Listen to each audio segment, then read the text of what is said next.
महोदय, अभी कुछ दिन पहले बीजेपी का एक बहुत बड़ा नेता मिला मेरे को।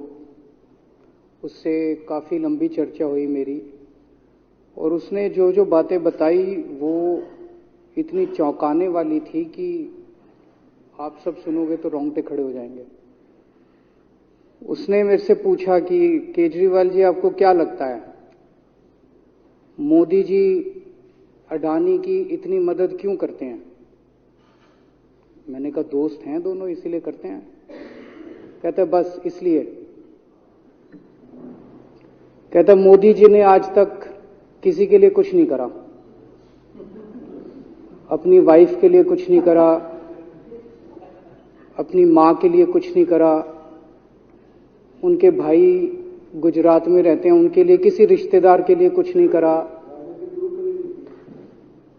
राजनीतिक गुरु के लिए कुछ नहीं किया। वो अपने दोस्त के लिए इतना कुछ करेंगे, ऐसा कैसे हो सकता है? दोस्त पे इतने मेहरबान क्यों हैं? ऐसी भी क्या दोस्ती है? आज के जमाने में कौन कोई भाई के लिए कुछ नहीं करता, दोस्त के लिए कौन करता है? तो मैंने कहा फिर क्या मामला है?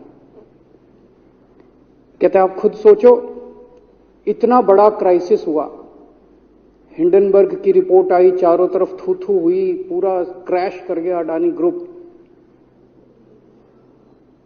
मोदी जी इतने स्वार्थी आदमी हैं कि अगर केवल मामला दोस्ती तक होता तो 2 मिनट में उसको साइड करते और कहते मेरा कोई लेना देना नहीं इससे। अभी भी उसको बचाने में लगे हुए हैं। कभी एसबीआई को कह रहे हैं इसको पैसे दो, आज अखबार में आया पीएफ वालों को भी बोला इसको पैसे दो। सारी एजेंसी अभी भी उसको पूरी तरह से उसको बचाने में लगे हुए हैं। तो मैं भी अचंभे में रह गया कि मामला तो कुछ अलग ही है। क्यों? ऐसा भी क्या दोस्त हो गया कि दोस्त डूब रहा है और फिर भी उसको पूरी तरह से इतना बड़ा पॉलिटिशियन है। पॉलिटिशियन के लिए तो परसेप्शन सबसे इंपॉर्टेंट होती है। कोई आसपास वाला अगर कहीं, वो तो आदमी कह देता है यार मेरे से मिलना बंद कर दियो कल से। वो उसको अभी भी बचाने में लगे हुए हैं। और उसने मेरे को बताया कि, मैंने कहा फिर मामला क्या है? तो कहता है जी अडानी तो केवल फ्रंट है, अडानी में सारा पैसा मोदी का लगा हुआ है। मैंने कहा ये कैसे हो सकता है? ये नहीं हो सकता। कहते हैं अडानी के अंदर सारा पैसा मोदी जी का लगा हुआ है, अडानी केवल फ्रंट है, अडानी तो केवल मोदी जी का पैसा मैनेज करता है, मैनेजर है।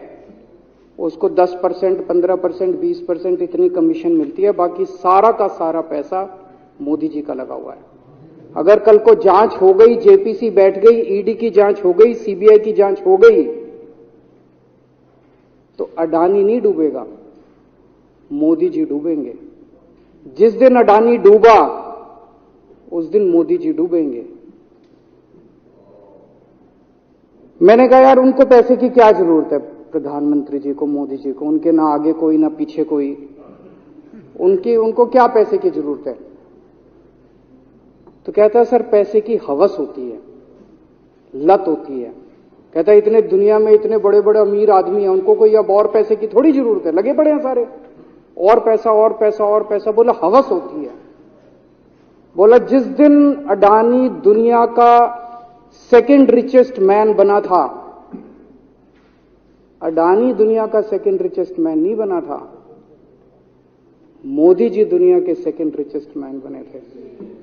और अब मोदी जी का ख्वाब है, उनका सपना है कि वो दुनिया के रिचेस्ट मैन बनना चाहते हैं। प्रधानमंत्री तो बन गए, वो दुनिया के रिचेस्ट मैन बनना चाहते हैं। फिर उसने मेरे को एक एक करके, मैं बड़ा धीरे धीरे उसकी बातों पे, पहले तो मैं एकदम शॉक हो गया ये कह क्या रहा है कि अडानी के अंदर सारा पैसा मोदी जी का लगा है। फिर वे धीरे धीरे उसने एक एक करके बातें खोल के समझानी चालू की। कहता है मोदी जी श्रीलंका गए, श्रीलंका के राष्ट्रपति राजापाक्सा हैं। राजापाक्सा को मोदी जी ने जबरदस्ती करके वहां का विंड प्रोजेक्ट अडानी को दिलाया। क्यों दिलाया? मैं आप लोगों से पूछना चाहता हूं, आप में से कोई विदेश जाएगा तो वहां की किसी एजेंसी को जबरदस्ती करके अपने भाई को, रिश्तेदार को ठेका दिला के आओगे क्या? ऐसे कोई करता है क्या? मोदी जी ने जबरदस्ती राजपाक्षा के ऊपर प्रेशर डाल के वहां का विंड प्रोजेक्ट अडानी को दिलाया। अडानी को नहीं दिलाया, खुद लिया वो प्रोजेक्ट। वो मोदी जी का प्रोजेक्ट है, वो अडानी का प्रोजेक्ट नहीं है। और ये बात कैसे निकली? वहां का जो बिजली बोर्ड है श्रीलंका का, जैसे अपने यहां स्टैंडिंग कमेटी है असेंबली की, पार्लियामेंट की स्टैंडिंग कमेटी है, वैसे उनकी भी पार्लियामेंट की स्टैंडिंग कमेटी होती है। तो वहां पे पार्लियामेंट की, श्रीलंका की पार्लियामेंट की स्टैंडिंग कमेटी ने जब उनके बिजली बोर्ड के चेयरमैन को बुलाया और बोले तूने ये प्रोजेक्ट अडानी को क्यों दिया, तो उसने कहा जी राजापाक्सा साहब ने मेरे को बुलाया था, उन्होंने कहा मोदी जी मेरे पे बहुत प्रेशर डाल रहे हैं कि ये प्रोजेक्ट अडानी को दो। मोदी जी बांग्लादेश गए, बांग्लादेश वालों को बिजली खरीदनी थी, 1500 मेगावाट बिजली 25 साल के लिए।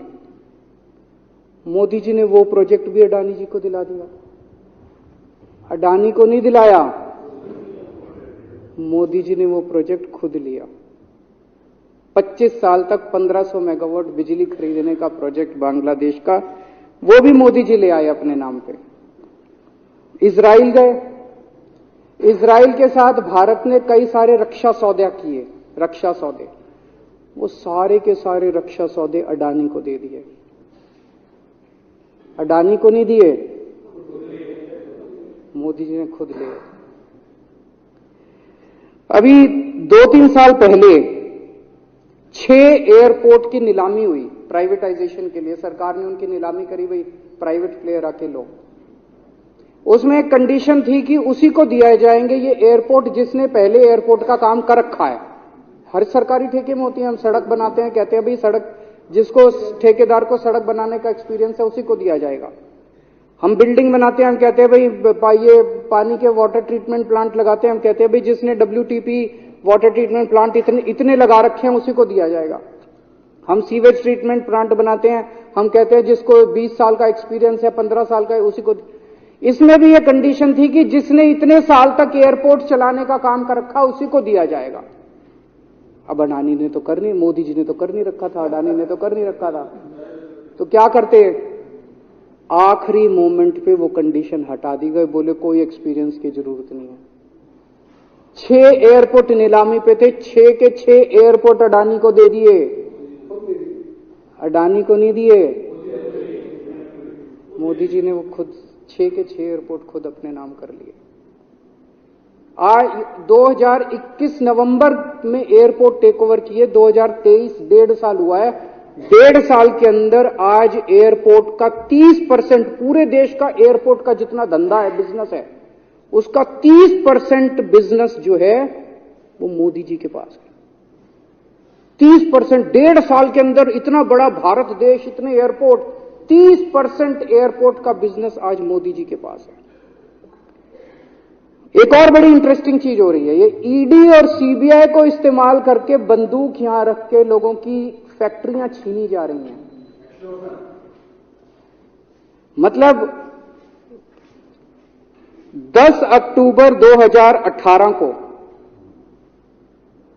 10 अक्टूबर 2018 को कृष्णापट्टनम पोर्ट के ऊपर इनकम टैक्स की रेड हुई और 6 अप्रैल 2020 को 1.5 साल बाद वो पूरा एयरपोर्ट अडानी ने खरीद लिया।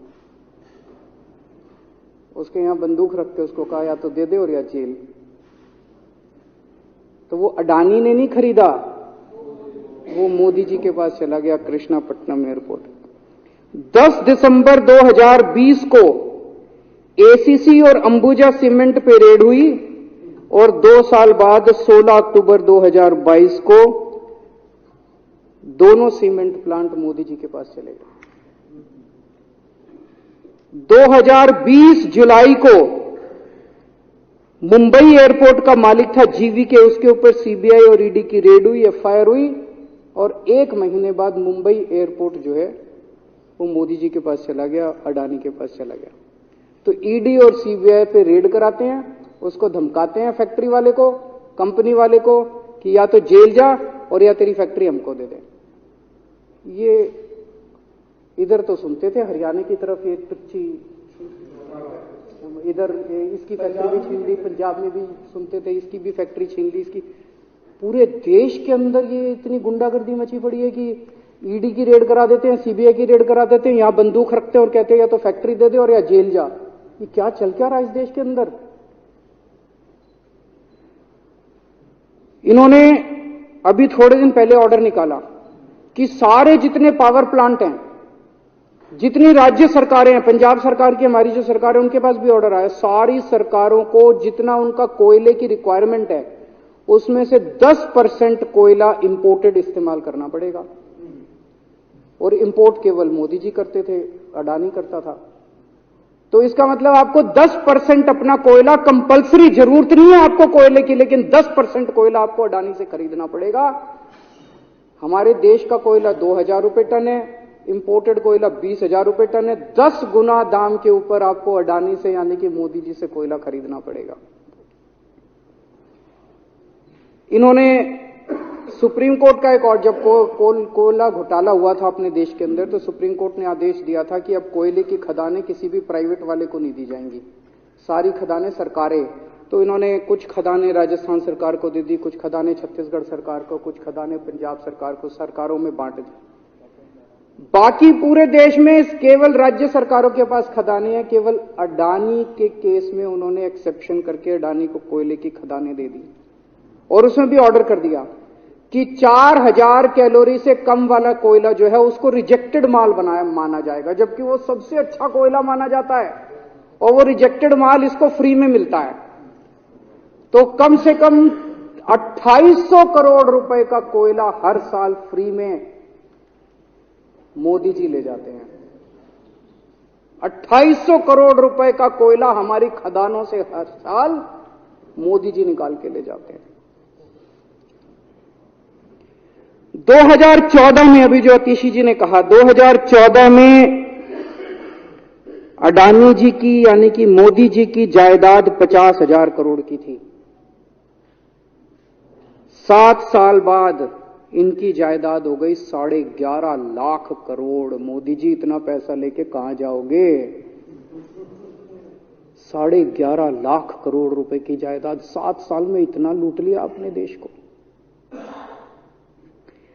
2014 में 609 नंबर पे थे, अब ये सेकंड रिचेस्ट बन गए, अब रिचेस्ट बनना चाहते हैं ये तो। लेकिन कुदरत है, कुदरत तो बड़ी ताकतवर है। किसने सोचा था एक दिन हिंडनबर्ग रिपोर्ट आएगी और 24 घंटे के अंदर सारा तहस नहस हो जाएगा। 1947 से लेके 2014 तक 67 साल में भारत देश ने, सारी सरकारें जितनी आई सबने मिलके 55 लाख करोड़ रुपए का कर्जा लिया था भारत सरकार ने। 2014 से 2022 7 साल के अंदर 85 लाख करोड़ रुपए का कर्जा ले लिया, दुगने से भी ज्यादा। जितना 67 साल में लिया था उतना 7 साल में ले लिया। ये पैसा गया कहां? ये पैसा गया कहां? ये सारा इनकी जेब में गया। तो मैं जनता को कहना चाहता हूं, आप तो जीएसटी देते हो, अपने बच्चों का पेट काट के टैक्स देते हो, दूध पे, दही पे, हर चीज पे जीएसटी देखो। वो जीएसटी का पैसा जाता है जनता की उसमें खजाने में, वहां से वो जाता है अडानी के खजाने में और वहां से वो जाता है मोदी जी के खजाने में। दोनों हाथों से लूट मची हुई है, पूरे देश को लूट रहे हैं प्रधानमंत्री जी, मोदी जी पूरे दोनों हाथों से लूट रहे हैं। कोयला लूट रहे हैं, एयरपोर्ट लूट रहे हैं, सड़कें लूट रहे हैं, बिजली लूट रहे हैं, पानी लूट रहे हैं, कुछ नहीं छोड़ा, सब कुछ लूट रहे हैं। जितना कांग्रेस ने 75 साल में नहीं लूटा, उससे 10 गुना इन्होंने 7 साल के अंदर, 8 साल के अंदर लूट लिया देश को। अडानी का क्या रोल है इसमें? मोदी जी कम पढ़े लिखे हैं, उनको समझ नहीं है कि करना क्या। अडानी आके बताता है पैसा यहां लगा लो, इस देश में चलते हैं, वहां की ये कंपनी खरीद लेते हैं, ईडी को और सीबीआई को इसके पीछे लगा दो। वो सारा मैनेजमेंट करता है, दिमाग उसका, पैसा मोदी जी का। उसके बदले में उसको पता नहीं 10%, 15%, 20% कितनी कमीशन मिलती है, लेकिन दिमाग सारा अडानी का है। और मेरे को ज्यादा चिंता इस बात की है अध्यक्ष महोदय, प्रधानमंत्री जी कम पढ़े लिखे हैं, उनको कम समझ में आता है। लोग आके उनको कुछ ना कुछ कहीं भी जाते हैं या कोई विदेश से आता है, उसके जो भी विदेश से नेता आता है या कहीं जाते हैं तो दो ही कंडीशन होती है। एक तो उसको कहते हैं भाई गले मिल ले, तो फोटो खिंचा ले, गले मिल ले, फोटो खिंचा ले, पार्क में घूम ले, तो वो फोटो खिंचाने के लिए उसको कहा जाता है भाई फोटो खिंचा ले, फोटो खिंचाने के लिए। और दूसरा उसको कहा जाता है भाई अडानी को ये ठेका दे दे, अडानी को ये ठेका दे दे। और कोई किसी कईयों को कहते हैं तारीफ कर दे, कोई आके कुछ नेता आके कहते हैं ना मोदी जी तो दुनिया के सबसे लोकप्रिय नेता है। उसने क्या लेना देना मोदी जी दुनिया के सबसे लोकप्रिय, वो आके क्यों कह रहा है? बदले में वो देश, ये जो गोरे हैं ना, बहुत चतुर हैं, बहुत चालाक हैं। ये ऐसे इतने भोले वाले नहीं है कि यहां पे आए और कह गए मोदी जी दुनिया के, वो पता नहीं किस किस चीज पे साइन करा के ले जाते हैं, पता ही नहीं चलता बदले में क्या साइन करा के ले जाते हैं। यही हुआ था 17वीं 18वीं सदी के अंदर हमारे देश में। वो ईस्ट इंडिया कंपनी वाले आते थे, उस टाइम के हमारे राजे महाराजे भी ऐसे ही अनपढ़ होते थे, उनको कुछ अकल होती नहीं थी। उनके राज्य, उनके दरबार में आते थे, उनकी तारीफ करते थे, खूब तारीफ करते थे, और पता नहीं किस किस चीज पे साइन करा के ले गए। 100 साल के अंदर पूरा देश अंग्रेजों ने कब्जा कर लिया। वही हाल अब हो रहा अपने देश का कि हमारे कम पढ़े लिखे प्रधानमंत्री हैं, पैसे की हवस है, और मतलब जो भी आता है 2 लाइन उनके उसमें बोल दे, गले मिल ले, पार्क में घूम ले, अडानी को 2 कंपनियों का ठेका दे दे, बदले में पता नहीं देश का क्या क्या बेच दिया इन लोगों ने। बहुत चिंता है हम लोगों को देश की इस वक्त, जिस दौर से देश गुजर रहा है। मुझे लगता है कि आजादी के बाद से सबसे भ्रष्ट प्रधानमंत्री अगर कोई हुए हैं जिन्होंने देश को इतना लूटा है, तो वो आज मौजूदा प्रधानमंत्री हैं। और उसके ऊपर कम पढ़े लिखे हैं, उनको कुछ पता नहीं, कोई कुछ भी उनसे साइन करा के ले जाता है, किसी को कुछ पता नहीं चलता। मैं संजीव झा के प्रस्ताव का समर्थन करता हूं।